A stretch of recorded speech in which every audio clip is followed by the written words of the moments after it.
Jehova no mpiandry ahy, tsy ananjava mahory aho. Mampandry ahy amin'ny ay maintso izy, mitondra ahy eo amorony rano fialan-tsasatra izy. Mamelobelona ny fanahiko izy, mitarika ahy amin'ny lalany fahamarinana noho ny anarany izy.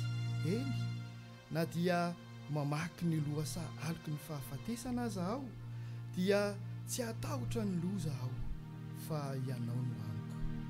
Ny tsorakazonao sy ny tehinao, ireo no mahafatahotra ahy. Mamelatra latabatra eo anoloko, eo masony fahavaloko ianao. Manositra diloilo ny lohako ianao. Ny kapokako feno de feno, eny tokoa fahasoavana sy famindrapo no anaraka ahy amin'ny andro rehetra iainako. Dia hitoetra eo an-trano Jehova andro lava. Ry fiangonana malala, isaoran'Andriamanitra noho ny nanomezany antsika izao sabata, izay andro ray toa zato izao. Sabata miavaka ny androany satria nomen'Andriamanitra tombontsoa manokana isika tafaraka eto amin'ity tenimpolo masina ity. Faly izahay miarahaba ireo ray aman-dreny izay tonga eto. Faly izahay miarahaba ireo tanora izay tonga eto. Ary faly ihany koa izahay miarahaba ireo ankizy madinika rehetra izay tonga eto amin'izao fotoana izao. Ary ianao izay manaraka ao anatin'ny fahitalavitra, dia faly izahay miaraka aminao. Androany dia hideran'Andriamanitra isika. Androany dia ankalaza n'Andriamanitra isika ary asandratritsika amin'ny ambony indrindra Andriamanitra. Ka manasanao aho hideran'Andriamanitra amin'ny alalan'ity hira ity hoe Andriamanitra e mahagaga. Andriamanitra e mahagaga, Dieu tout-puissant. Ataontsika amin'ny fo izany hira izany, ary ataontsika maretina ary ho fiderantsika n'Andriamanitra.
Betsaka ny ankizy andeha asaintsika ihany koa ny ankizy hira ny apitoerany eny amin'ity hira anankiray ity. Il n'y a personne comme Jésus. J'invite tous les enfants de participer à haute voix avec ce chant. Il n'y a personne comme Jésus. Avec tout le monde. Miaraka amin'ny fihetsika avy hatrany isika.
heran'Andriamanitra misy hira anankiray mitondra lohateny hoe tondiera maniry rano dia ho asandratsika amin'ny feo mafy izany hira izany amin'ny fotsika rehetra ho fideranan'Andriamanitra tondiera maniry rano.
Zao dia misy hira anankiray mitondra lohateny hoe maneho fity.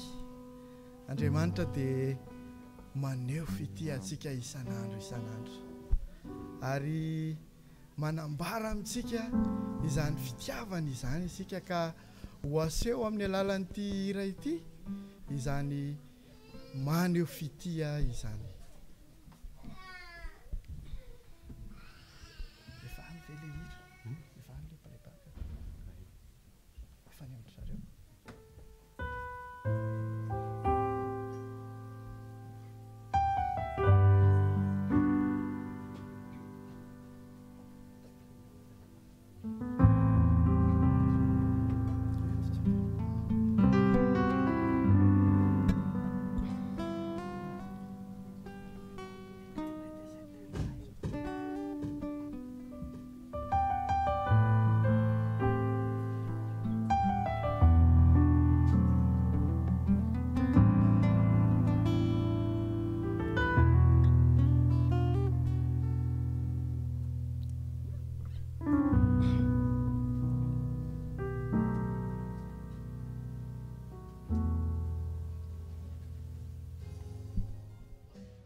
Jesús. Miudina tomanati timalalana ni vesaci Sofia inanizau mitamba biaminau ma certo não fui ferido cu se eu lá te tu ne facciaro vifar e wiswana mi tantana now mi tintuniti si mafu o azadino fayel uana wakaki tuku mano fiti se meu voduri se o manda quiser jamanichi ni quintana panzaka maeri nita future signunza ben mi tunia vuku isaure cisa mi rinja vuku mancatu azire achaminizai achaminizau se mi visuana ne facciaro vifar e visuana mi tantana now mi tintuniti mafu o azatino faye uana wakaiki tuku ula mano fiti se meu voduri se o manja quiser isinu tu se meu batizar isinu se manda wanau panza kambu mi aduanau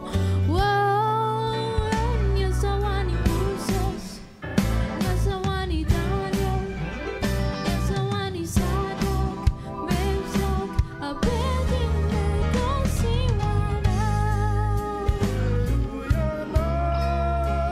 wiswana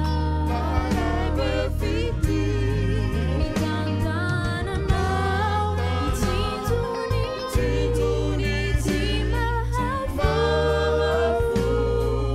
o azatino faye uana wakaiki tuku mula mano fiti se meu voduri se o manda quiser mano fiti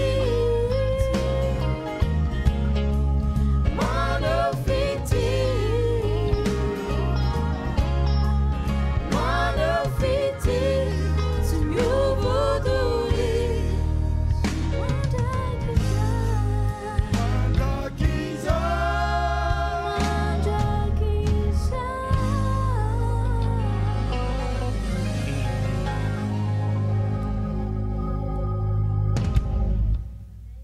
Amen.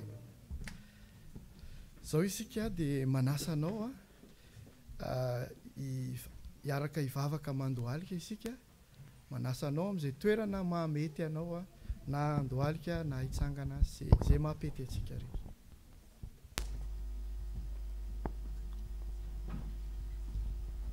Iara-mivavaka mandoalika isika ho an'izay afaka manao an'izany.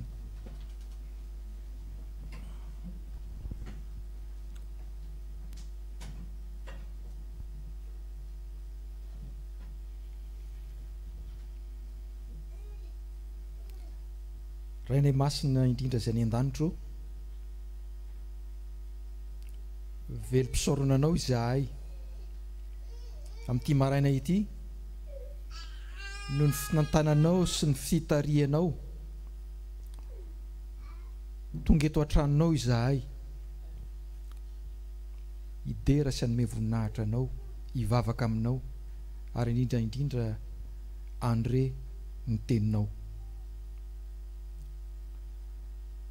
Raha manatona anao izahay tsy miafina aminao ny atsipirina amin'ny fiainanay tsirairay avy. Eo ny tsy fahamendrehanay, ny kilemanay, eo koa ireo fahadisoanay. Angatanay mba avelanao izany rehetra izany, ka mba ho afaka ireo hevitra izay mampisaraka anay aminao. Tsy adinonay koa mivavaka ho an'ireo rahalahy sy anabavinay izay tsy miaraka aminay eto androany. Naiza misy azy ireny Tompo, ao ireo izay tsy salama, ao koa ireo izay reraka apo sy apanahy.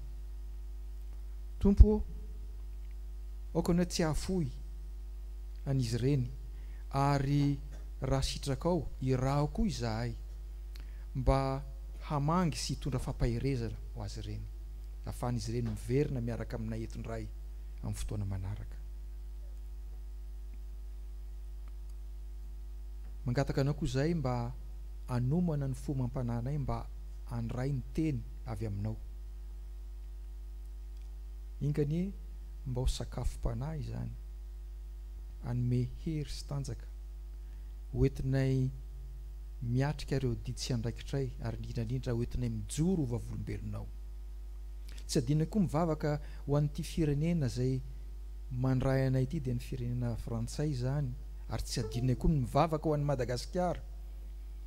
Tompo, ianao dia Andriamanitra mahery, Andriamanitra mahay ny zavatra rehetra, ary Andriamanitra tompony fahendrena. Aoka ianao anolo-tsaina, anolo-pahendrena, andro-mpitondra ireo firenena ireo. Atonga izany firenena izany koa firenena izay hanome fahalalahana anay, hahafahanay mitoro ny filazantsaranao, mampandroso ny fanjakanao ety an-tany. Ankehitriny ary ampinoana no iarahanay eto manonona ilay vavaka nampianarin'ny mpianatra ho fahizay, manao hoe: rainay izay any an-danitra, ho masinina ny anaranao, ho tonga ny sitraponao, ataony ny sitraponao ety an-tany tahaka ny any an-danitra, amanona sazo anay, ary mamelany elokay tahaka ny namelana izay meloka taminay, ary aza mitondra anay amin'ny fakapanahy, famafanay amin'ny ratsy, anao ny fanjakana sy ny hery ary ny voninahitra mandrakizay. Amen.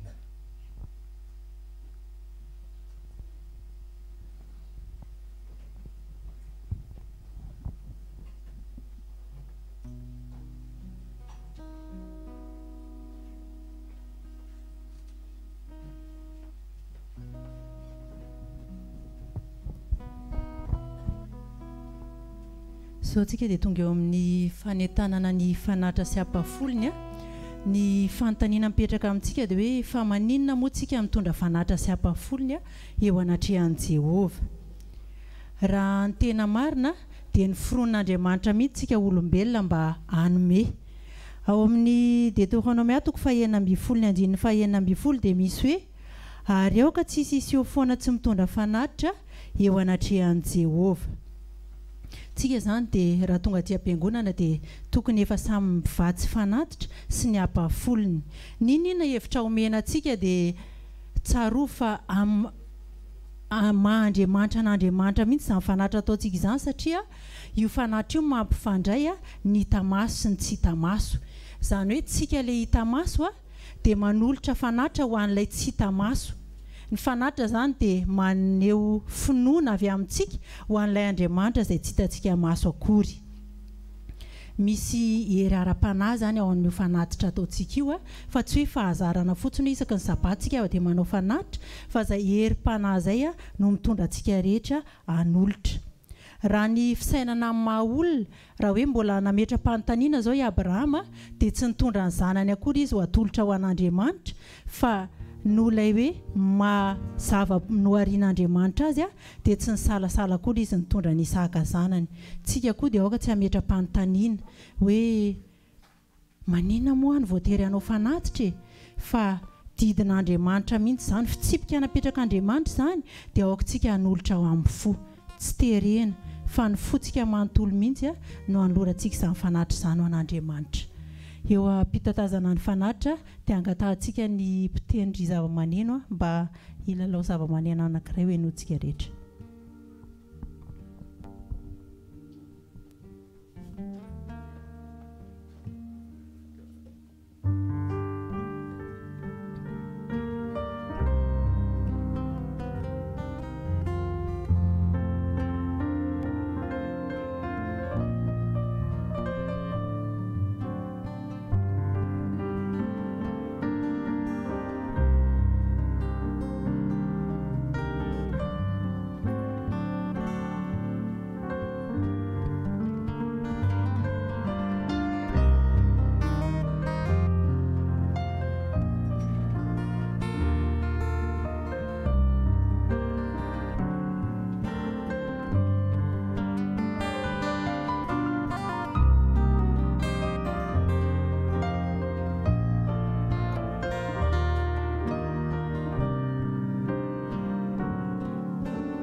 Tsagana ho amin'ny vavaky ny fanatitra.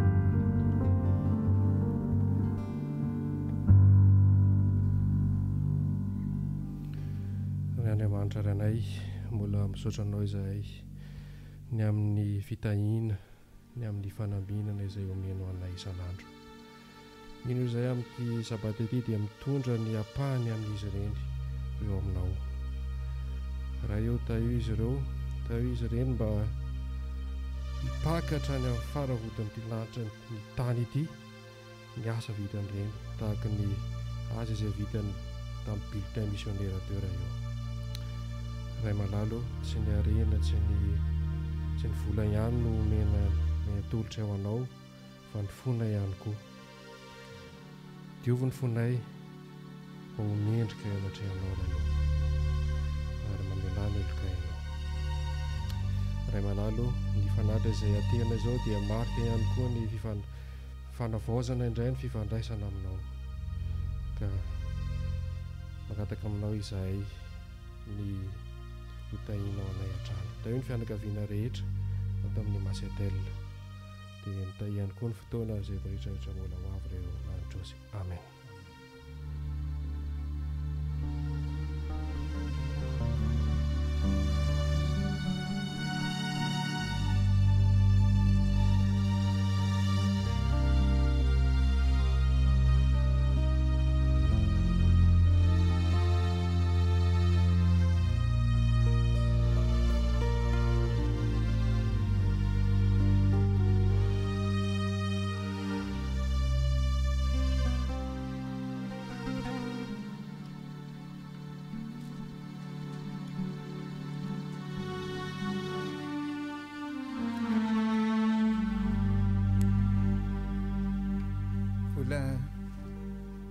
Falmerabantsika rehetra tratro sabata vaovao zao indray andro lehibe ny androany fa sady sabata no mbola misy zavatra lehibe koa izay irahantsika mivory eto dia ny fansorana ny mpanompon'Andriamanitra zany a Paquin sy Luc.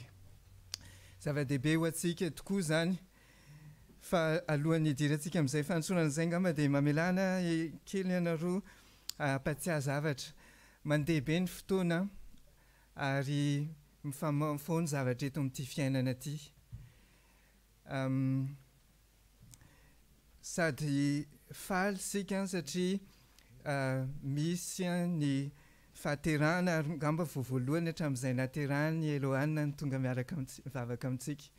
Dia arabaina manokana izy arabaina koa ny ray aman-dreniny. Dia nefa ao anatin'izany fifaliana zany koa dia misy koa ny fahoriana satria namoy ny ainy koa namoy ny drainy koa ny havantsika ny ranto sikoloana amin'ity herinandro ity.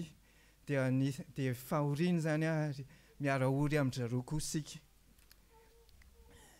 Ararotina ny fiainana, ararotina satria tsy fantatritsika hoe aiza ny fiandohany ary tsy fantatra hoe roviana ny fiafarany.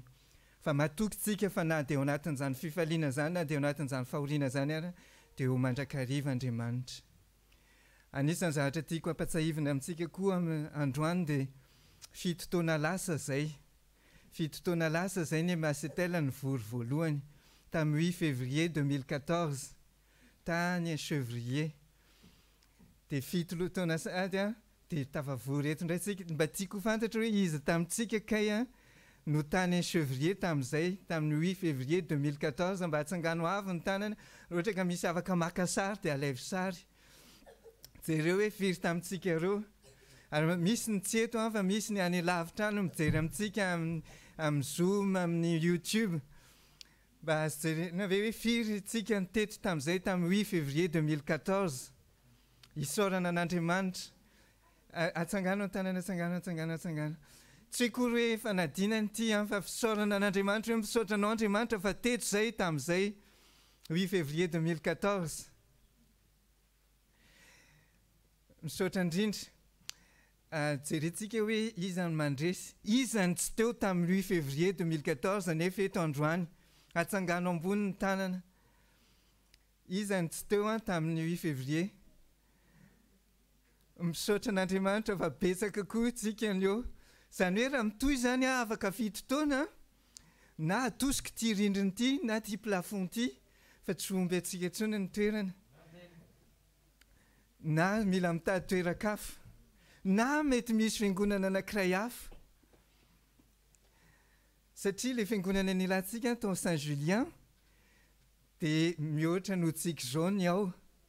Dia imagineo raha tonga ao Saint-Julien tao tsika tsy omby ilay toerana. Fa Andriamanitra mahalala ny planany, Andriamanitra mahafantatra ny sitrany sy ny zavatra ataony. Fito taona lasa zay anisany men'Andriamanitra n'izay hoe faniriana zay atateraka n'ity fiangonana ity Luc dia tao anatiny koa Landry tadidiko tsara mihitsy. Niaraka tao izay telo lahy niaraka nresaka zany tamin'izany fotoana vavaka sy ny ohatran'izany zany tena mafana mihitsy. Dia tampotampoka teo niresaka tao zany Luc Landry dia zago dia poiboka tato am-ponay hoe ndao tsika hanangana fiangonana ho an'ireo izay mbola tsy misy fiangonana. Dia hoe ahoana ary anao tao? Dia taorianan'izay dia natsoiny Paky hiaraka ndao Paky, natsoiny Dax ndao Dax. Niaraka tamin'ilay groupe Chérima moa tamin'izany dia niaraka dia tonga ny 8 février nalefany ianao sa gaga fotsiny vahoaka be tonga tany dia ny akamaroantsika ireo tonga tao. Tonga ny androany hosorana loholona Luc sy Paky. Fa tiako fantatra moa hoe ngamba ampatsahivina kely hoe inona ny atao hoe fanosorana zany. J'aimerais poser cette question aux enfants. Quand on dit on va consacrer Pâquerette et Tati Pâques et tonton Luc, qu'est-ce qu'on comprend? Ça veut dire quoi? On va les consacrer. Alors, le mot consacrer utilisé dans la Bible, ça veut dire qu'on met à part. En fait, la personne ou l'objet ou n'importe quoi, quand on consacre, ça appartient à Dieu. Est-ce que vous savez quelque chose ou vous avez un exemple de ce que Dieu a consacré qu'est-ce que Dieu a consacré? Qu'est-ce qui vous vient à l'esprit? Ou qui est consacré? La première chose qui a été consacrée par Dieu, c'était le sabbat. Il y avait 6 jours pour créer le ciel et la terre, et le 7e jour, Dieu s'est reposé. Et dans Genèse chapitre 2, il a dit, « Je bénis et je consacre le jour, le 7e jour. Je vais me reposer. » Et ça veut dire quoi? Ça veut dire que le 7e jour appartient à Dieu. Ça veut dire que le sabbat, Dieu l'a mis à part en dehors des autres jours. Et donc, aujourd'hui, quand on va consacrer Tati Pâques et tonton Luc, la première chose qui nous vient à l'esprit, c'est que Dieu les met à part et aussi, ils appartiennent à Dieu. Ils appartenaient déjà à Dieu avant, mais encore plus. C'est devant des témoins, devant vous tous, devant le ciel, devant les anges, les êtres qu'on voit et ceux qu'on ne voit pas. Tout le monde sait aujourd'hui que Tati Pâques et tonton Luc appartiennent à Dieu. Et l'autre chose aussi dans la consécration, c'est le fait que ils sont consacrés, c'est-à-dire sacrés avec, et avec qui?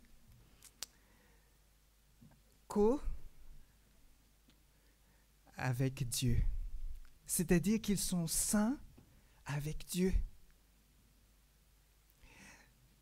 Ils n'ont pas besoin de s'efforcer. C'est Dieu qui les consacre. C'est Dieu qui fait cette opération de consécration. Et la troisième chose que j'aimerais retenir dans cette notion de consécration, c'est aussi que Dieu les a prévus pour un usage spécifique. Le jour du sabbat, par exemple, on a parlé tout à l'heure, c'est pour se reposer, c'est pour s'arrêter, pour être avec Dieu. Et eux, donc, quand ils vont être consacrés, ils vont être affectés à une attribution, à une tâche spécifique. Alors, pour illustrer ça, j'aimerais vous montrer quelque chose. Est-ce que vous savez ce que c'est que ça? Qu'est-ce que c'est? Est-ce que vous voyez? C'est quoi? C'est une fourchette. Ça sert à quoi une fourchette? Je vais jouer le piano avec la fourchette. Vous êtes d'accord? J'y vais? Vous voulez pas que j'aille jouer au piano avec la fourchette? C'est pas... Vous voulez pas? Ah. Ok, je vais curer mes dents avec. Luc, je pose les questions aux enfants. Je pense que ça marche aussi pour faire quelque chose avec les chaussures. Ça y ressemble un peu, non? Ça sert à quoi une fourchette? Oui? Ça sert à manger, tout à fait, ça sert à manger. Et pas pour faire autre chose. On est d'accord? C'est-à-dire que la personne qui a fabriqué cette fourchette a consacré la fourchette pour qu'on mange avec, mais pas autrement. Alors des fois, il y a des gens qui sont ils savent pas quoi faire, ben ils prennent la fourchette et ils s'amusent avec. Et après ça devient comme ça. Je vous pose la question, est-ce que je peux manger confortablement avec cette fourchette? Quelqu'un veut y essayer? Le cuisinier parle qu'avec une grosse pomme de terre, ça peut marcher. Alors, normalement, non. Mais ce qui se passe, c'est que, en fait, la fourchette, là, c'est un peu comme nous. C'est-à-dire qu'à l'origine, Dieu nous a créés comme ça. Et la vie a fait que on a été torturés. Et du coup, on devient comme ça. Et du coup, on n'est plus bon à faire ce qui a été prévu pour nous avant. Mais je vais vous donner une bonne nouvelle. Quand on se donne à Dieu, Dieu nous consacre. Il nous répare. Il nous rétablit. Il remet les choses dans l'ordre. Il nous purifie. Il fait en sorte que les choses qui ont fait que la vie nous a déformés complètement, il remet toutes ces choses en place. Ce qui fait que on est à nouveau rétabli. Alors peut-être qu'il y a des traces. C'est pas totalement juste, droit, comme ça a été au départ. Mais au moins, on peut à nouveau l'utiliser comme Dieu l'a prévu dès le départ. On est à nouveau consacré pour être les personnes, les instruments pour accomplir les bonnes œuvres comme Dieu l'a prévu. Et ce qui est encore plus extraordinaire, c'est que quand Jésus reviendra, toutes les traces, tout ce qui s'est passé avant, alors je vais utiliser un mot mais qui n'est pas tout à fait le mot exact, comme par magie, s'efface et il va nous rétablir pour être les personnes qu'il a voulu qu'on soit totalement avant. Il n'y a plus de traces des mots qui s'est passé avant. Dieu nous rétablit. Et quand Dieu nous consacre, quand Dieu consacre Luc, quand Dieu consacre Pâquerette, quand il nous consacre chacun d'entre nous, il y a peut-être parmi nous des diacres qui ont été déjà consacrés, des anciens qui sont déjà consacrés. Quand Dieu nous consacre, il a dit, cette personne m'appartient. Cette personne est saint comme moi je suis saint. Et cette personne, je lui ai prévu la tâche qui était prévue pour elle avant. Et ce, malgré ce que la vie a fait à cette personne. J'efface tout ça. Je nettoie tout ça. Je purifie tout ça. Et cette personne est à nouveau à moi. Et cette personne est à nouveau consacrée pour moi. Qu'il en soit ainsi pour Pâques aujourd'hui, pour Luc aussi. Que Dieu puisse vous préserver totalement. Rappelez-vous, c'est lui qui a voulu vous consacrer. Et vous lui appartenez. J'aimerais maintenant les demander à venir ici, à rendre un témoignage d'abord à Pâques.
Faly ny tenako miarabanareo rehetra tonga soamantsara amin'izao fotoana izao misaotra indrindra andreo fianakaviako a nanaiky ny antso a izay nataoko tamin'izy ireo amin'izao fotoana manokana eo amin'ny fiainako izao misaotra indrindra ny fiangonana tonga soamantsara koa amin'izao fotoana izao 12 taona ny tenako no nisy tovovavy kely zanaka pasteur no niteny tamiko hoe andao hiaraka hiangona aminay. Dia izay no fotoana voalohany indrindra nandehanako tany am-piangonana. Sady voalohany izay dia tsy niala tao amin'ny fiangonana io intsony satria tena nahafinaritra be ny fandraisana anahy. Betsaka ny zavatra nampianarin'ny fiangonana anahy. Tamin'izany taonako izany dia efa nanaraka ny tanora sy ny ray aman-dreny nandeha nanao asa missionnaire rehefa sabata ariva namangy olona tany amin'ny prison nianatra ny hira tadidiko tsara fa tsy nahy ny hira mihitsy afa namalana be mihitsy mangovotra be daholo ny tenako sy ny vavako rehefa mianatra hira indrindrandrindra moa za bebe feo zay dia ny feo voalohany tsy takatro dia hoy za hoe ampianaro feo faharoa za dia rehefa nampianarina feo faharoa dia tena ela mihitsy ny vao nahay feo faharoa fa isorako n'Andriamanitra fa mba mahay mihira aho zao vita batisa tamin'ny 77 zavatra lehibe teo amin'ny fiainako izay tsy tena tsapako loatra ny atao hoe antson'Andriamanitra tamin'izany fa atao batisa daholo ny namako dia za koa mba hianatra batisa dia mba natao batisa koa fa taona 2 tao aorianan'izay vao tena natsapa ny antson'Andriamanitra hoe tena hiasa ho anazy ary amin'ny foko rehetra mihitsy satria efa akaiky Jesosy tena akaiky Jesosy dia latsapaka tao anatin'ny foko hoe inona moa ty zavatra eto ambony tany ity fa aleoko hanompo an'Andriamanitra amin'izay nanomboka tamin'izay dia nofidian'ny fiangonana indray taona lehibe ny sekoly sabata indray taona lehibe ny asa missionnaire indray taona lehibe ny tanora dia nanana andraikitra foana teo amin'ny fiangonana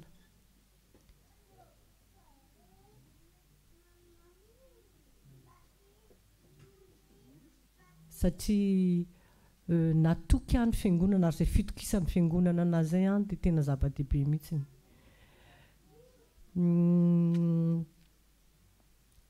taona tateoriana dia nifidy ana olona ny fiangonana nisy anary faly aho mahita ny Mikael eto satria teto amin'ity fiangonana ity no nahitako anazy voalohany ary tato amin'ity fiangonan'ny Salaivo teo aloha no nangataka anahy ny fiangonan'ny Salaivo hoe ao ianao atao loholona fa rehefa nivakiako daholo le toetra ny loholona hoe zao avy ny toetra takina amin'ny loholona manambatoka na olona endry mafy tsara ny tokantranony be dia be ny critère rehetrarehetra tadiavina malolona toy izao hoe tsy tanteraka mihitsy ny zanako tsy voafehako ataoko ahoana ny anaovana loholona nefa ny dia nanenjika anahy be mihitsy ny eritreritro izy za tamin'ny fiangonana hoe aza atao loholona ho aza dia ozy izy le olona anankiray izay hoe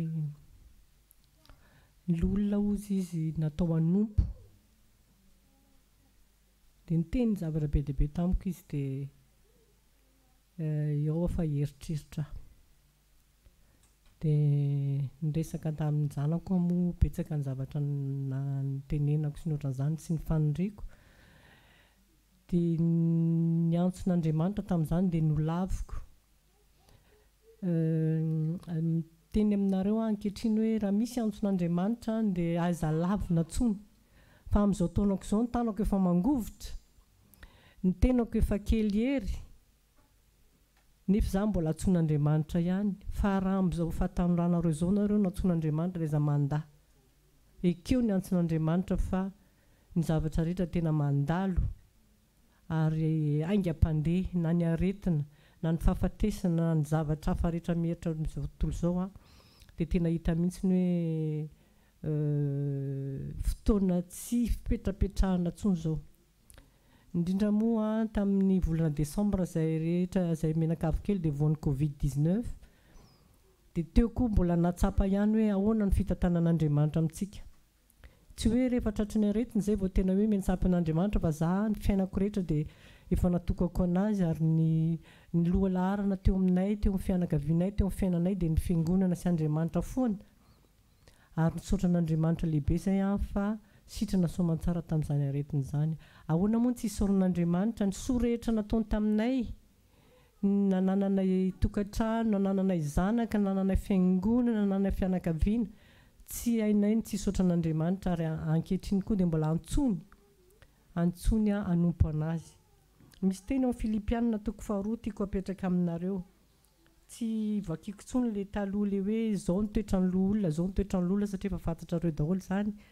ary ny fifaliako manokana androany koa dia satria tafaraka amin'ny lioka indray atao sorona loolona miaraka lioka moa dia efa fantatra ohatran'ny mbola kely niangona tato amin'ny fiangonana Salevy koa zay taloha ary niarana norona n'ity fiangonana ity dia hiaraka hosorona loolona koa dia fifaliana lehibe hoa niaraka amin'ny lioka sy ianareo rehetra ho tonga any an-danitra daholy ozy ny teny eo amin'ny Filipianina hoe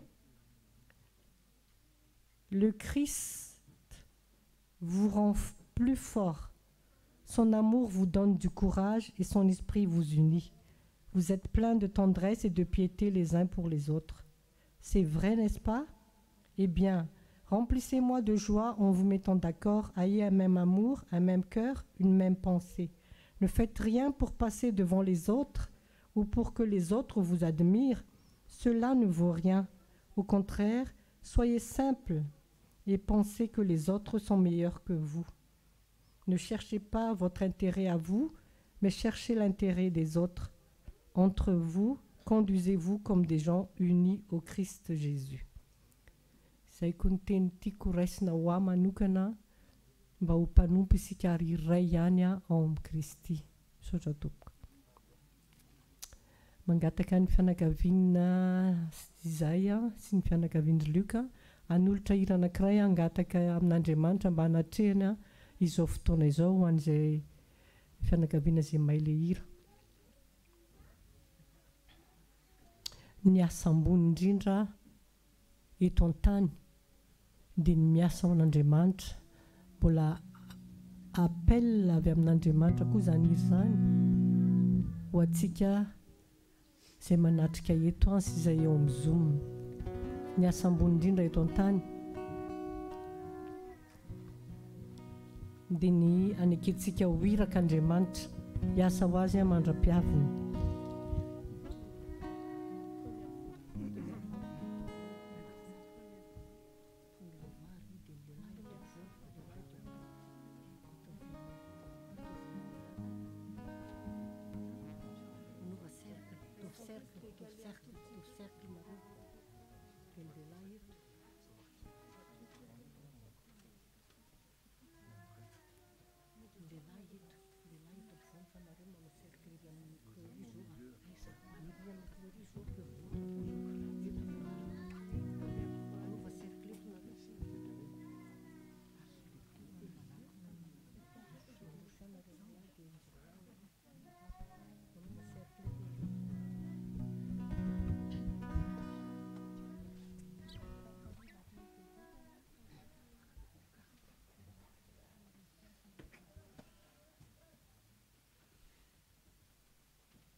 Bonjour à tous.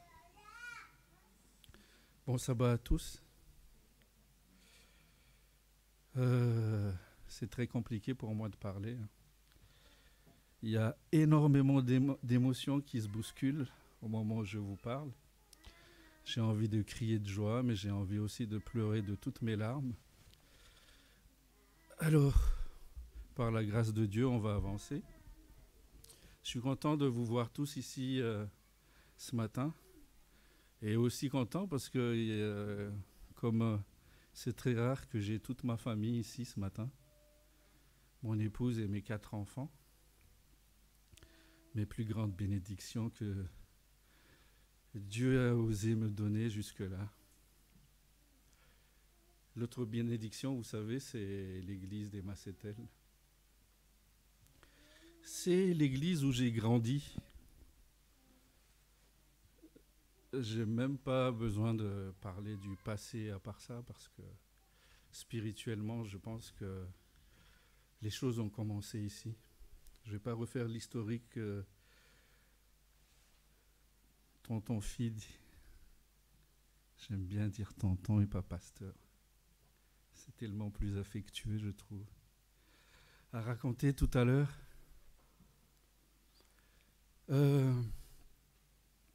J'ai appris depuis quelque temps seulement, plutôt j'ai accepté l'idée que l'église et Macétel n'est pas mon église.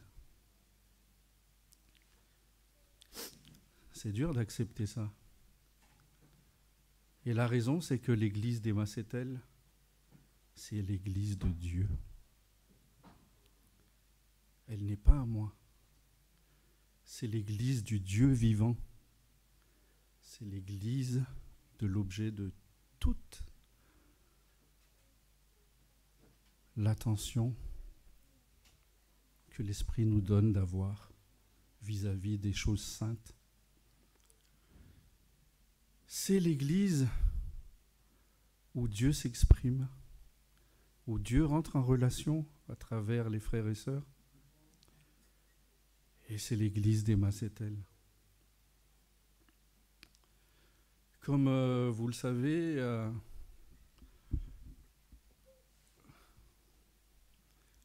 alors on va être mis à part aujourd'hui. Et nous, ça sera même un peu plus qu'à part, parce que si, on va être mis à part des Macétels. Juste un petit peu à côté, à l'église francophone de Genève.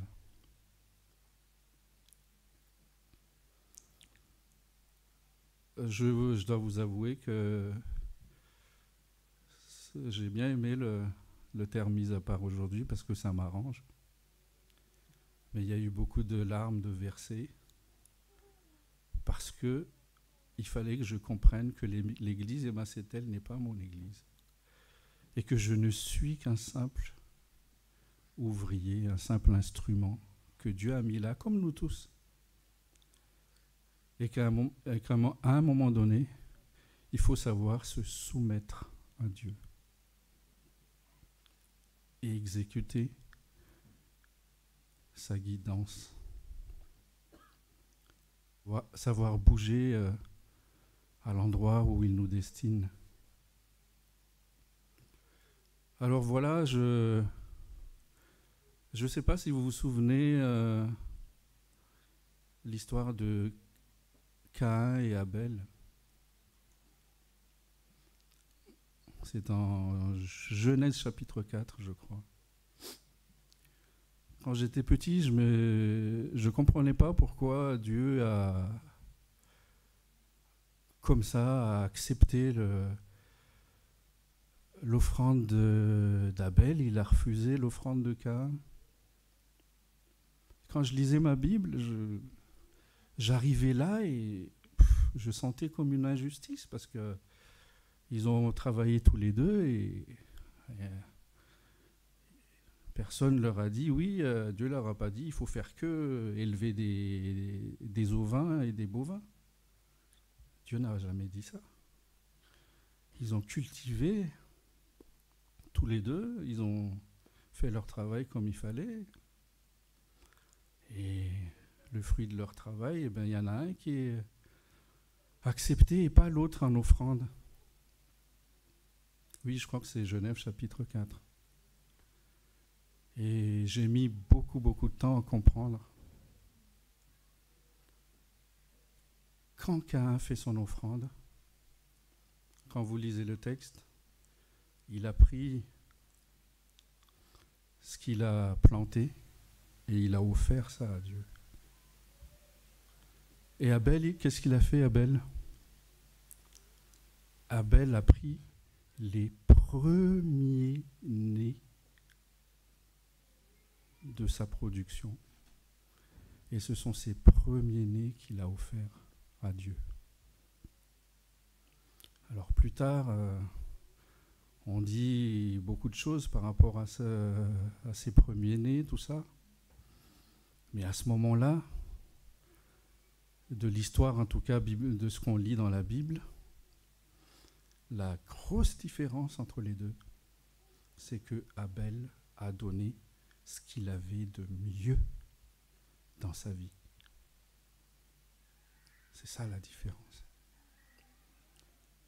Abel a donné ce qu'il avait de mieux, ce qu'il pouvait offrir de meilleur pour lui en lui. Il a offert ça à Dieu. Caïn a fait quelque chose de bien, il ne s'est pas moqué de Dieu.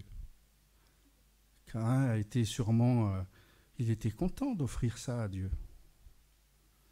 Mais Abel a donné ce qu'il avait de meilleur. Les premiers-nés. Il y a toute une théologie par rapport aux premiers-nés. Je pense que vous savez un peu ce que ça représente. Les Égyptiens qui ont pleuré quand on leur a enlevé leur premier-né.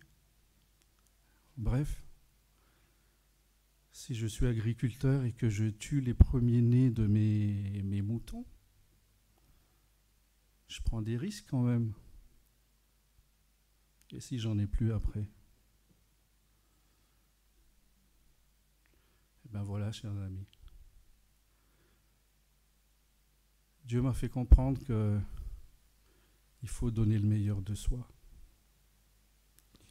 C'est l'offrande. C'est la meilleure qu'on peut donner à Dieu. Mais aussi parfois, il faut prendre des risques. Parce qu'à nos yeux, ce sont des risques. Mais aux yeux de Dieu, ce sont des choses tout à fait normales parce qu'il a prévu.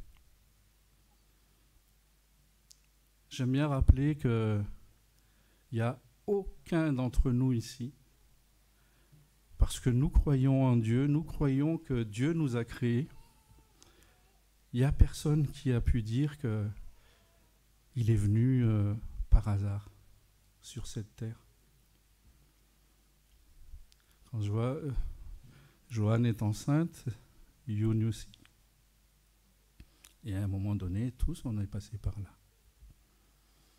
Mais si Dieu a permis que nous voyions le jour, ce n'est pas un hasard.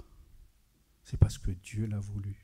C'est surtout parce que Dieu sait que c'est le bon moment.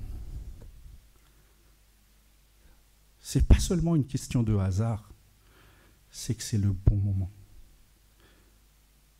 J'invite l'Église à faire confiance, à continuer à faire confiance à ce Dieu qui ne fait rien au hasard.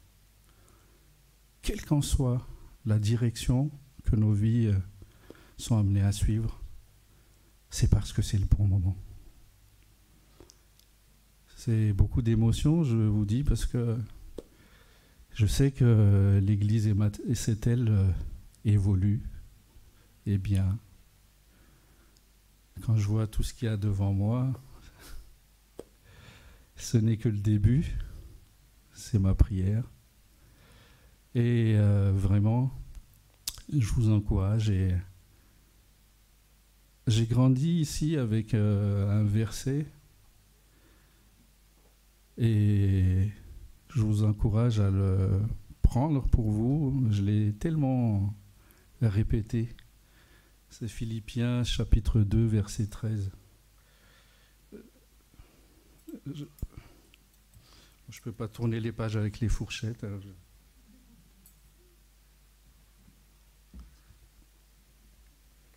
Est-ce que quelqu'un peut lire, s'il vous plaît? Je pense que c'est mieux si quelqu'un peut se lever et lire. Philippiens chapitre 2, verset 13 et continuer jusqu'au verset...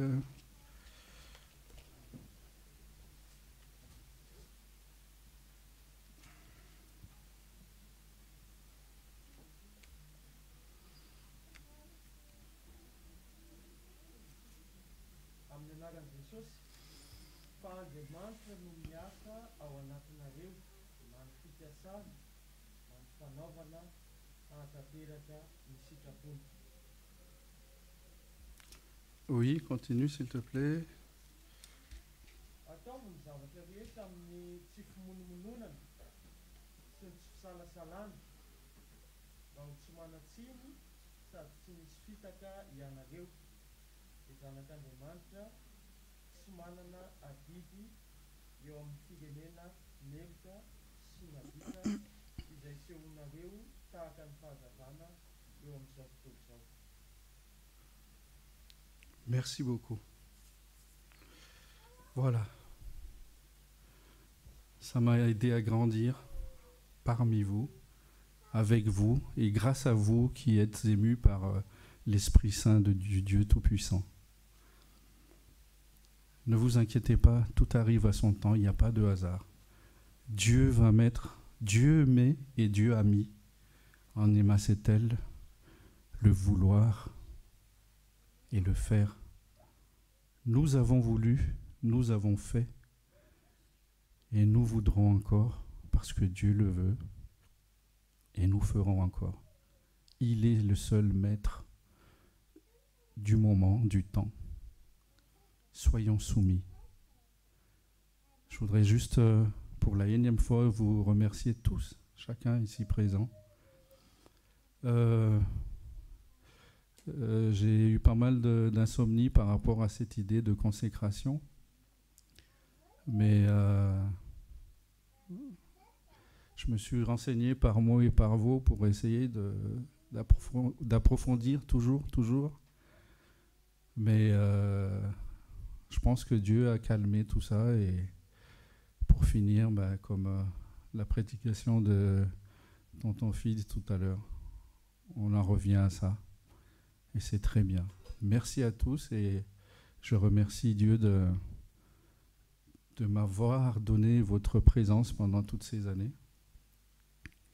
Et puis de ma famille, de mon épouse Solange, qui, même si elle n'est pas devant ici, et partage le même chemin, la même mission que Dieu nous donne, pas seulement à nous, mais à nous tous, de continuer à chercher à faire des disciples.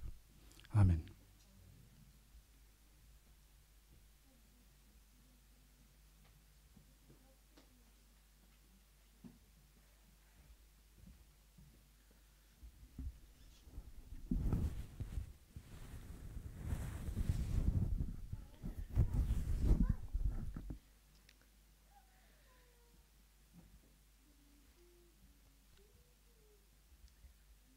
Misaotra amin'ny Paka, misaotra ny Luka koa amin'ny témoignage, dia misaotra amin'ny fianakaviana rehetra nanotrona taty. Tenenin-drareo teo hoe tamin'izy resaka hoe consécration na natsoina ancien fotsiny ary dia ohatrany hoe matahotra hoe ahoana ary, dia misalasala koa hoe ahoana Andriamanitra. Tadidiko tamin'ny resaka hoe hiasa ho mpanompon'Andriamanitra izany dia izao foana nataoko tao an-tsaiko tao za mety daholo fa izany hoe ancien izany satria fomba ahoana ny tenenako amin'ny olona, fomba ahoana ny ampianarako olona, fomba ahoana ny resahako amin'ny olona, tsy mahavita an'izany mihitsy aho.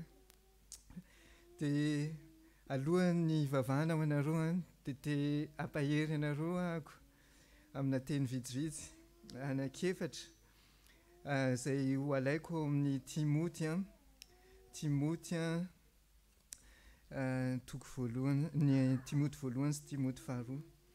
Tiako be mihitsy io Timoty io satria ny apôstôly Paoly zany na nizara tamin'ny Timoty izay zavatra rehetrarehetra hoe mombamomba ny fitantarana ny fiangonana rehetra dia tsy indramiko ny tenin'ny Timoty sady hampaherezana anareo, hampaherana koa, hampaherana antsika fiangonana androany. Ny teneniko teo Andriamanitra no manositra anareo. An'Andriamanitra anareo. Izy ny fidy hoe zanako reto. Izy ny teny hoe anahy izy da reto. Ohatran'izy koa miteny amintsika hoe anahy ianareo. Dia Andriamanitra zany miteny hoe zao atao mba hahatonga anareo hiaraka amiko hatramin'ny farany. Ny zavatra voalohany indrindra ny tenenin'ny apôstôly Paoly amin'ny Timoty, ny fananarana voalohany teneniny dia zao. Vakiako ilay izy en 1 Timothée chapitre 2, ou vakiako amin'ny teny français ilay izy. 1 Timothée chapitre 2, 12 j'exhorte donc avant toute chose à faire des prières, des supplications, des requêtes, des actions de grâce pour tous les hommes, pour les rois, pour tous ceux qui sont élevés en dignité, afin que nous menions une vie paisible et tranquille en toute piété et honnêteté. Si vous voulez que Dieu vous accompagne et que Dieu lui-même œuvre dans votre vie, et que ce soit lui qui dirige l'Église, son Église, et que c'est lui aussi qui fait son œuvre, la première chose, c'est mettez-vous en prière. Toutes sortes de prières, des supplications, des requêtes, des remerciements. Natsuan consacré, c'est pour nous aussi. Et ne prenons pas à la légère ces paroles. C'est vraiment quelque chose de formidable. C'est un secret en fait. Ça m'arrive des fois, non seulement dans le service, dans l'œuvre, mais quand il y a pas des fois, mais j'essaie au maximum. Non seulement quand je suis en difficulté, mais quand je pense à quelque chose, je dis à Dieu, qu'est-ce qu'il faut que je fasse? C'est une prière.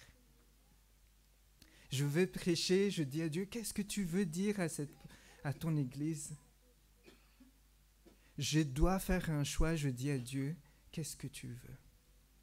Nzavatra voalohany indrindra ataontsika dia mivavaka. Tsy hoe mivavaka fotsiny manonona vavaka, fa ny ato anatin'ity vavaka ity dia tena hoe ray fo amin'Andriamanitra.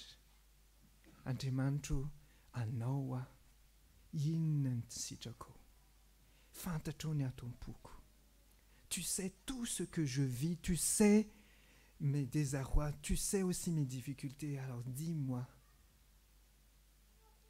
Montre-moi. Mais c'est aussi remerciement.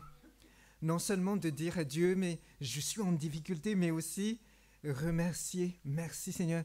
J'aime bien dire, quand on est reconnaissant, on sait aussi donc du coup qu'on a déjà reçu. Mais si à chaque fois on demande « donne-moi, donne-moi, donne-moi, donne-moi », en fait notre vie est vide. Mais si on remercie à Dieu, merci, ça veut dire qu'on reconnaît que Dieu nous a déjà donné quelque chose. Et la Bible nous dit que quand vous demandez quelque chose à Dieu, croyez que vous l'avez déjà. Donc remerciez. Zavatra voalohany indrindra zany dia ny hoe Andriamanitra inty tantano ny fiainako. Vao ny olana, fanahy masonao vonjeo na amina zavatra eritreretintsika hoe tsisy dikany ary atody amin'Andriamanitra. Dia ny zavatra anankiray teneniny izy hoe priez pour tous les hommes. Dia izay ny faharoa. faharoa fanefa momba ny Andriamanitra miteny ihany koa izy ity. Dia amin'ny Timoty indray izy ity, Timoty faharoa, toko fahatelo. 2 Timothée chapitre 3. 2 Timothée chapitre 3. Et on le trouve vers la fin, à partir du verset 14. Tout à l'heure, on a parlé de prier. Cette fois-ci, c'est Dieu qui nous parle. On prie et Dieu nous répond. Et comment il nous répond? Par sa parole. Et il nous dit ceci, l'apôtre Paul dit à Timothée, « Toi, demeure dans les choses que tu as apprises et reconnues certaines, sachant que tu les as apprises. Dès ton enfance, tu connais les saintes écritures qui peuvent te rendre sage à salut par la foi en Jésus-Christ. Toute écriture est inspirée de Dieu, utile pour enseigner, pour convaincre, pour corriger, pour instruire dans la justice, afin que l'homme de Dieu soit accompli et propre à toute bonne œuvre. » En gros, si on veut savoir qu'est-ce que Dieu veut, quelle est la réponse de Dieu? Prends la Bible et cherche. Lis. Et Dieu te dit, c'est la réponse à tes prières. La deuxième chose donc, lis la Bible. Dia eto tsy mamaky fotsiny le izy hoe mamaky mba iny fa navita chapitre 1, chapitre 2, chapitre 3 vao vaky ny baiboly. Tsy izay fotsiny. Fa tena hoe inona Andriamanitra no tianao tenenina amiko. Inona Andriamanitra no sitrako amiko lazain'ity teny ity. Dia mbola tena miteny aminareo fa be dia be mihitsy ny zava-miafina, zava-mahasoa, amin'ny teny frantsay hoe trésor, mystère de la bonne nouvelle. Et d'ailleurs, Josué miteny izy manao hoe si tu veux réussir, apprends la loi de Dieu. Inona moa zany ny ato anatin'ity teny ity. Izay zany ny faharoa. Fahatelo toy izy hoe hitantsika eo amin'ny Timothée, 2 Timothée chapitre 2. Pardon, excusez-moi. Non, c'est plutôt dans 1 Timothée chapitre 4. Ny teny fontsika teo hoe Andriamanitra no manositra antsika, fa antsika koa manana ny tokony atao. Dia inona ary izay ilaina atao izay? Ny voalohany zany dia mivavaka, ny faharoa dia mandray ny tenin'Andriamanitra hoe inona Andriamanitra no tena sitrako ao momba anahy, inona ny sitrako ao momba n'ito fiangonana ito, inona ny sitrako ao momba ny olona. Dia hoy izy hoe ny fahatelo 1 Timothée chapitre 4, à partir du verset 6. En exposant ces choses aux frères, tu seras un bon ministre de Jésus-Christ, nourri par des paroles de foi et de la bonne doctrine que tu as exactement suivies. En suivant ces choses, donc, en exposant en plus ces choses, tu seras un bon ministre de Jésus-Christ. Dès la Moïse, à partir du verset 11, déclare ces choses et enseigne-les, que personne ne méprise ta jeunesse. Vous êtes encore jeune, mais sois un modèle pour des fidèles en parole, en conduite, en charité, en foi et en pureté. Sois des modèles. Jusqu'à ce que je vienne, applique-toi à la lecture, à l'exhortation, à l'enseignement. Ne néglige pas le don qui est en toi et qui t'a été donné par prophétie avec l'imposition des mains et l'assemblée des anciens. Occupe-toi de ces choses. Donne-toi tout entier à elle afin que tes progrès soient évidents pour tous. Il y a quelque temps, je me suis contenu en me disant « Ah oui, je suis trop jeune. Il y a d'autres personnes qui ont plus de compétences. » En fait, ce qui s'est passé surtout, c'est que j'étais le cadet à la maison. Et en général, ce sont toujours les aînés qui parlent. Et ça, c'est resté dans mon esprit. Ce qui fait que quand il faut faire quelque chose, je laisse les autres faire. Et quand il y a quelqu'un que je juge, que je sais que eux, ils sont plus compétents que moi, je les laisse faire. Et en plus de ça, j'écoutais les gens. Et quand les gens me donnent des retours pas très très favorables, je me dis, du coup, il faut que je me taise. Je ne suis pas assez bon. Jusqu'à ce que j'ai compris en fait que Dieu m'utilise tel que je suis. Et là, je me suis dit, Dieu m'envoie maintenant, alors vas-y. Et cette parole-là, que personne ne méprise ta jeunesse. Il y a des anciens peut-être plus expérimentés que vous. Il y a des pasteurs plus expérimentés que vous. Mais si Dieu vous a appelé, ne laisse personne vous mépriser. Et enseigne et encouragez. Avec douceur, dans le livre de Timothée, avec sagesse et surtout avec beaucoup d'amour.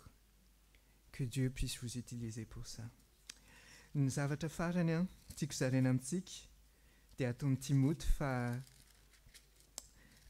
faharoa ny andininy faharoa toko faharoa ary ny andininy faharoa. Timothée faharoa toko faharoa ny andininy faharoa. 2 Timothée chapitre 2 verset 2. Il dit ceci: et ce que tu as entendu de moi en présence de beaucoup de témoins, confie-le à des hommes fidèles qui soient capables de l'enseigner aussi à d'autres. Ce que vous avez reçu aujourd'hui et depuis longtemps, ne le gardez pas pour vous. Pas seulement que vous le partagez à d'autres personnes, mais trouvez quelqu'un, il dit ici, quelqu'un qui soit fidèle et qui soit capable aussi de l'enseigner à d'autres. Luc Antonin Manoé, à nos mpianatra, disciple an Jesosy. Aza mijanona fotsiny hoe mitory-teny manao étude biblique fa ingany ianareo hisy olona ho tazomin'Andriamanitra ho tomin'Andriamanitra hiaraka aminareo dia hiara-handrosanareo. Tahaka ny Paoly nahitany Timothée, nahitany Tite, nahitany Luc, nahitany Marc, nahita olon-kafa. Tahaka ny Barnabas nahitany Paoly. Tahaka ny André nahitany Petera.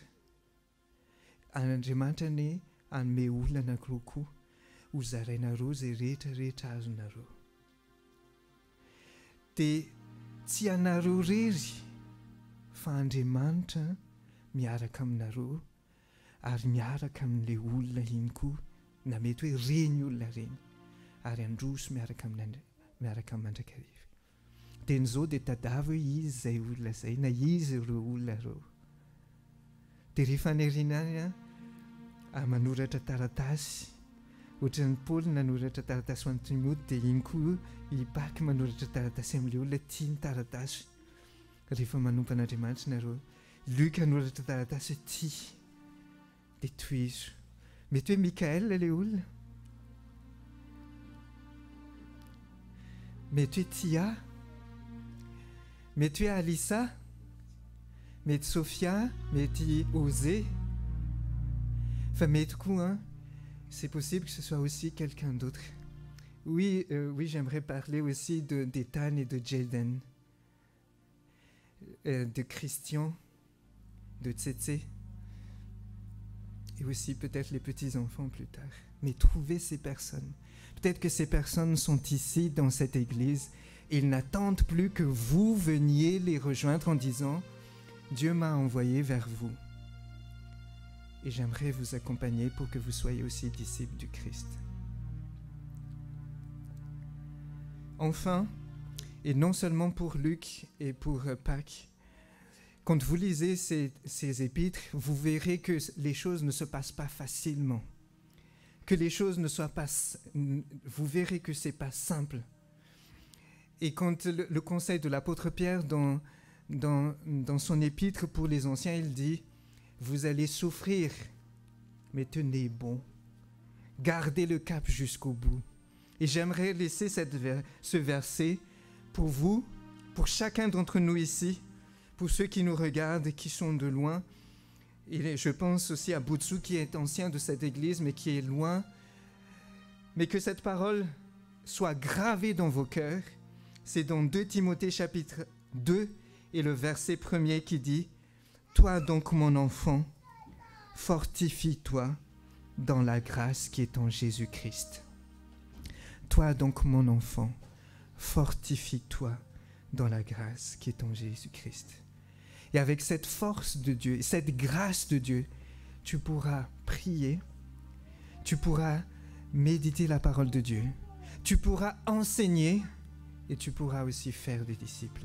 Que Dieu vous guide, que Dieu vous consacre pleinement et que vous apparteniez pleinement à lui dans la grâce.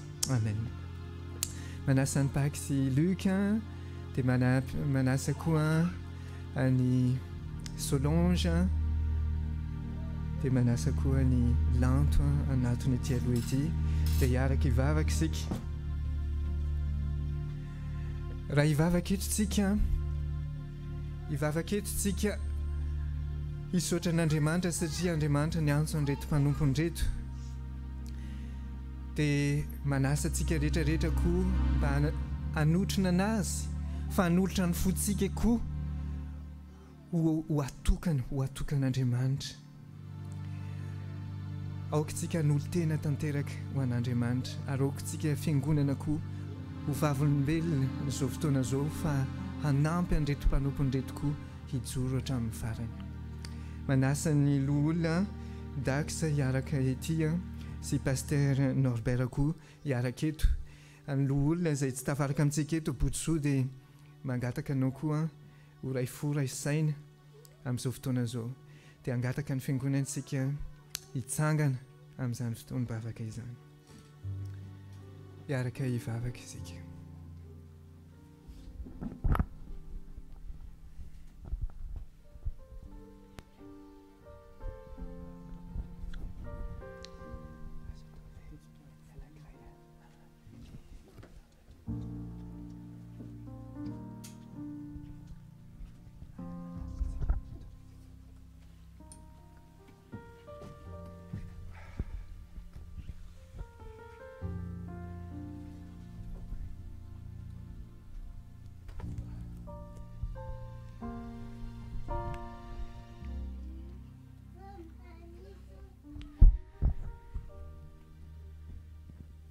Andriamanitra rainay io, Andriamanitra tsara, Andriamanitra be fahasoavana ianao. Raha toa izay lavitra anao, tena tsoinao, tena sainao hiara hiasa aminao. Dia ankehitriny Tompo ny mpanomponao, Pâques, Luc, hanolotra ny tenany ho atokana ho anao. Ho anao manontolo, atokanao koa anao ny asa soa izay efa nomaninao anazy. Dia tanteraka amin'ny izy ireo izany Tompo. N'aiza toerana misy azy na ato amin'ny Masetel na ny Genève amin'ny toerana andehanan'ny Luc dia ny fanahinao ny fomba anazy mandrakariva ary izany fanahinao izany anie no hanositra anazy ary hanome anazy izay asa soa izay efa nomaninao anazy. Aoka ny fiainan'ny Andriamanitra hoe hitoetra miaraka aminao mandrakariva, olom-bavaka izy ireo ary olona miaraka amin'ny teninao mandrakariva ary olona mizara izany teninao izany n'aiza misy anazy ary ho mpanomponao koa izy, hanao mpanompo hafa ho tahaka anazy ihany koa. Taio izy Tompo ary ombao fahasoavanao mandrakariva. Vavaka ho anao koa izay Tompo ho an'ny vadiny, ianao homba anazy, ianao ny hanenika ny fahasoavanao tanteraka aminy ary ho ray fo ray saina izy amin'ny asa fanompoana izay efa niantsonao anazy. Taio amin'ny fomba manokana izy na mora na sarotra dia ho ray fo mandrakariva izy hifanohana, hifankahery ary hiteny soa sy hanao ny asa soa izay efa nomanao anazy ihany koa. Ho ray ihany izy Tompo ary ho samy voaositra miaraka aminao ihany koa. Ny zanany koa Andriamanitra dia ampitolotra aminao ary ankinay aminao, arovy amin'ny rehetrarehetra ny zanany Tompo. Que ta paix, ta grâce soit sur eux aussi, sur les enfants. Que ton amour les comble aussi. Et que ces enfants soient aussi une aide, un soutien pour les parents dans leur ministère. qu'il soit aussi un encouragement. Certes, les parents seront des exemples de ton amour, de ta bonté, mais ces enfants seront aussi là, Père, pour les soutenir, parce que ils en auront besoin. Ils auront besoin des soutiens des enfants. Et merci pour ces bénédictions de les avoir à leur côté. Vava kono faran tumpo wan ny fiangonana zay iasany Paky sy Luc n'aiza misy azy teo. Dia reny fiangonana reny eny hanotrina anazy, hivavaka ho azy, hanisoa anazy, hitia anazy Andriamanitra. Ary ho faly izy amin'ny fanompona amin'izany toerana zany. Fa fenoy ny fanano masina koa izy Tompo mba ho tonga fahasoavana ho andreny fiangonana reny. Ny fanano masina ane, ny teninao ane no hitantana anazy mandraka hariva, ary ho fahasoavana ary fitahiana tanteraka na ho any Masetel na ho any Genève zay na any amin'ny toerana hafa zay mbola hitondranao anazy amin'ny manaraka Tompo. Fahasoavanao sy ny fiadananao ary ny fitiavanao ny toetra mandrakariva amin'ny zanakao, amin'ny anaran'i Jesosy no andorana izany vavaka izany. Andriamanitra, ny fananao masina ny no hanositra an'reto zanakao reto. Hitoetra miaraka aminao mandrakariva, miaraka aminao mandrakariva izy. Ary ny fananao masina ny hanjaka am-pony, hanenika anazy, n'aiza toerana misy anazy. Dia n'izao ka ho mandrakizay. Amin'ny anaran'ny Ray sy ny Zanaka amin'ny fanahy masina. Amen.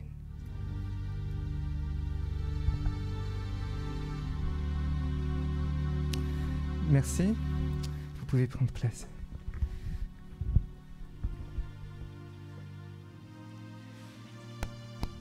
Avant que vous preniez place et que nous allons prononcer les paroles de bénédiction et que nous allons aussi chanter le dernier chant, j'aimerais vous offrir ces Bibles. Alors la couleur est encore possible. C'est encore possible de choisir la couleur.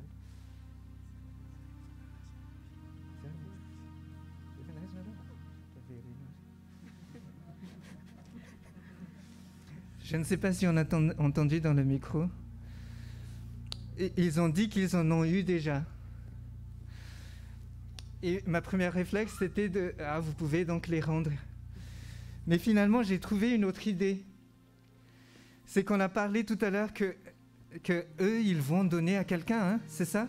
Qu'ils vont accompagner quelqu'un. Donc vous pouvez les garder précieusement si vous voulez.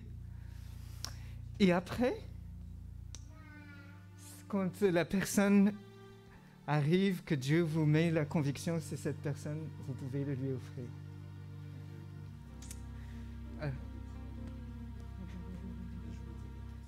D'accord.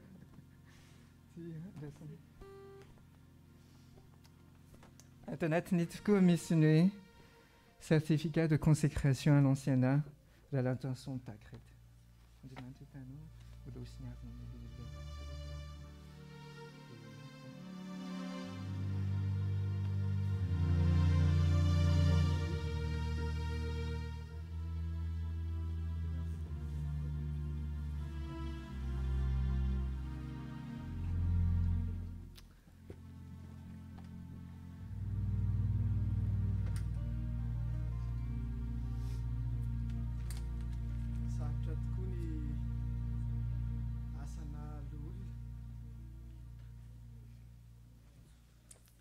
Sarotra tokoa ny asan'olona kanefa dia vonina izy ireo handray izany andraikitra mavesatra izany.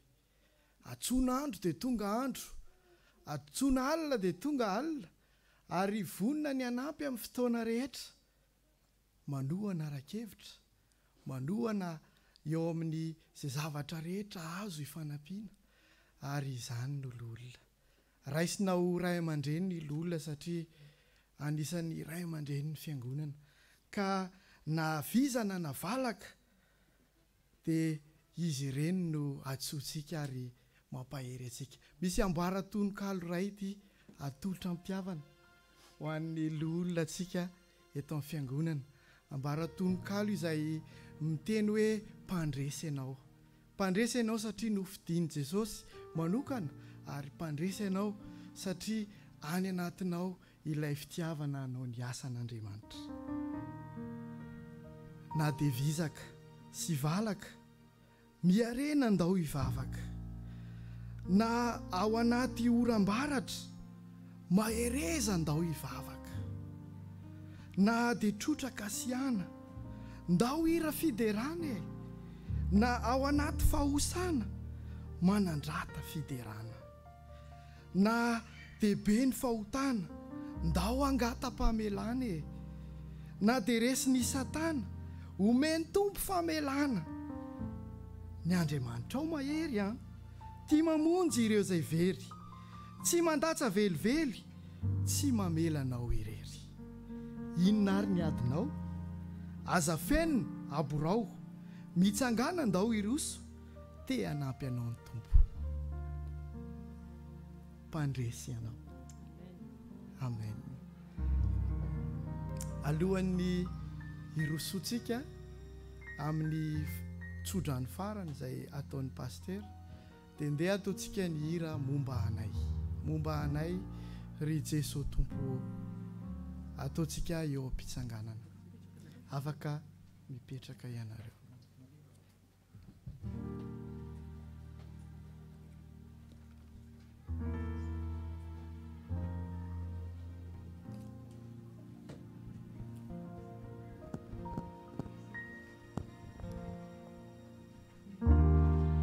Ataontsika eo am-pitsanganana.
raha izao teny fampahirezana zao, miadi ny ady tsara ny finoana, hazony ny fiainana mandrakizay, fa ho amin'izany no ny antsonanao sy nanaovana ilay fanekena tsara teo imasony vavolombelona maro raisy nitsodrana avy amin'ny tompo ho amin'ny fanahinao anyeny tompo ho aminareo any ny fahasoavana teny izao ka ho mandrakizay amen.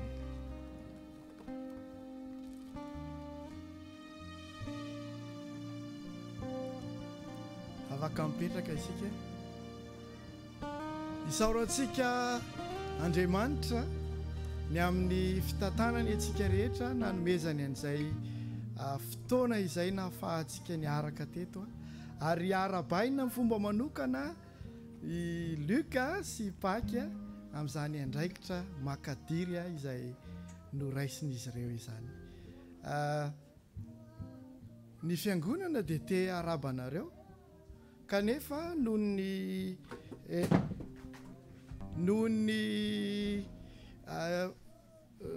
sakatsakana zay mety mbola manahirana dia zao asaintsika mitsangana izy ireo dia tsika rehetra mitodika any aminy sady ahoana re zany manao kopakopa tanana sasany mitsaiko hoe inona ny atsangany sasany inona fa tena hoe fitiavana no alefantsika any amin'izy ireo dia zao alohanareo angamba manantony ety amin'izay mitodika varidy olo ny olona dia avy eo tsika hiara akasary amin'izy ireo ahoana ny atao amin'izay pasteur ho marika izany fotoan-dehibe manokana sy manotrikotrika izany eto izy ireo zany zao dia andehantsika hanofahofantanana tsy haiko atsangatsika daholo ho fiarabanana izy ireo amin'izany andraikitra makadiry zay raisin'izy ireo zao indray dia aloha atao